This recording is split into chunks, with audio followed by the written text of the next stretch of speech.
Hi friends, welcome to my channel. இந்த வீடியோவில் நம்ம என்ன பார்க்க போகிறோம்னா, எல்லாருக்குமே ரொம்ப பிடிச்ச நூடுல்ஸ், ஷெஸ்வான் சிக்கன் நூடுல்ஸ் வீட்லேயே ரொம்ப ஈஸியாக ஹெல்த்தியாக எப்படி ப்ரிப்பேர் பண்ணுறதுன்னு பார்த்துலாமா? அதுக்கு வந்து ஒரு பாத்திரத்தில் தண்ணி சேர்த்துட்டு, தண்ணி நல்லா கொதிச்சு வந்ததுக்கப்புறம் ஒரு பக்கெட் நூடுல்ஸ் வந்து உள்ளே சேர்த்துடலாம். சேர்த்துட்டு நூடுல்ஸ் வந்து உடஞ்சிடாத மாதிரி வேக வச்சு எடுத்துக்கோங்க. மேக்ஸிமம் 9 to 10 மினிட்ஸில் நல்லா வெந்து வந்துடும். நூடுல்ஸ் வெந்ததுக்கப்புறம் தண்ணியை ஃபுல்லாக வடிகட்டிட்டு தனியாக எடுத்து வச்சுருங்க.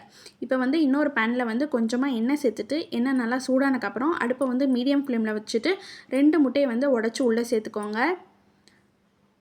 சேர்த்துக்கப்புறம் நல்லா ஸ்க்ரம்பிள் பண்ணி எடுத்துக்கோங்க.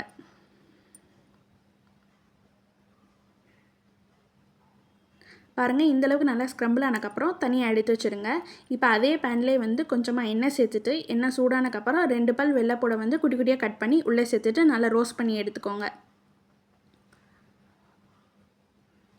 இது கூடவே நீலவாக்கில் கட் பண்ணால் குடமிளகா, நான் பாதி குடமிளகா வந்து சேர்த்துருக்கிறேன். சேர்த்துட்டு இதையும் நல்லா வதக்கினதுக்கப்புறம் இது கூடவே நீலவாக்கில் கட் பண்ண கேரட் அண்ட் கேபேஜ் அதையும் வந்து சேர்த்துட்டு, காய்கறிக்கெல்லாம் வந்து நல்லா வெந்து வதங்கி வரவளுக்கு நல்லா வதக்கி விட்டுக்கோங்க.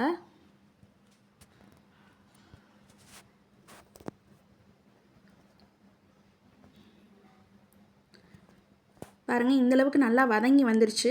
இப்போ வந்து இதை தனியாக எடுத்து வச்சுட்டு ஒரு கடாயில் வந்து கொஞ்சமாக எண்ணெய் சேர்த்துட்டு நம்ம ஸ்க்ரம்பிள் பண்ணி வச்சுருக்க எக்கையும் அது கூடவே வந்து காய்கறிகளையும் வந்து உள்ளே சேர்த்துட்டு நல்லா வதக்கி விட்டுக்கோங்க.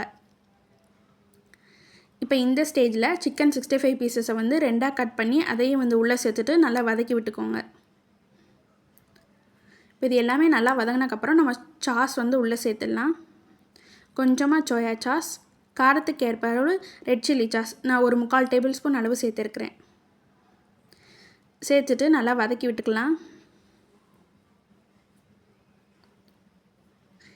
இப்போ இந்த ஸ்டேஜில் வந்து நான் நூடுல்ஸ் பேக்கெட்டில் இருக்கிற பவுடர் வந்து உள்ளே சேர்த்துருக்கேன். நீங்கள் விருப்பப்பட்டால் வீட்டில் இருக்க குழம்பு மிளகாய் தூள் கூட வந்து சேர்த்துக்கலாம்.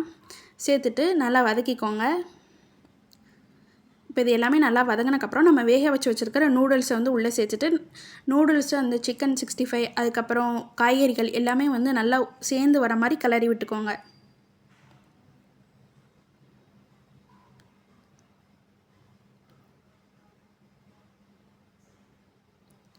பாருங்கள், இந்த அளவுக்கு வந்து நல்லா கலந்து விட்டக்கப்புறம் இந்த ஸ்டேஜில் வந்து ஷெஸ்வான் சாஸ் வந்து உள்ளே சேர்த்துட்டு நான் 3/4 டேபிள் ஸ்பூன் அளவு வந்து சேர்த்துருக்கேன்.